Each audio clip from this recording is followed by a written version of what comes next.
তো hello guys, তোমরা সবাই কেমন আছো? আশা করি ভালো আছে। তো ভিডিওটা দেখতে থাকো। জানি অনেক দেরি হয়ে গেছে, ভিডিও দিতে পারছি না, কিন্তু আমার ভিডিও করতে প্রচুর লাগে। তো আমি এখানে পুদিনা পাতা ছাড়াচ্ছি। তো কেন ছাড়াচ্ছি আমি বলছি কারণটা।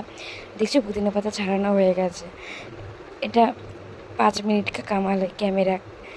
তা এখানে দেখো আম সিদ্ধ হয়ে গেছে। এবার আমি আম কেন সিদ্ধ করেছি কারণটা বলছি।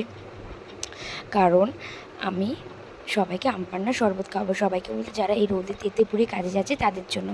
তাই আমের পাল্প বের করে নিয়েছি, মিক্সিতে একটু পেস্ট করে নিয়েছিলাম। তো দেখতেই পাচ্ছ ড্রামের মধ্যে আমি আমের পাল্প দিয়ে দিয়েছি, বরফ, এখন বিট নুন চলে গেল।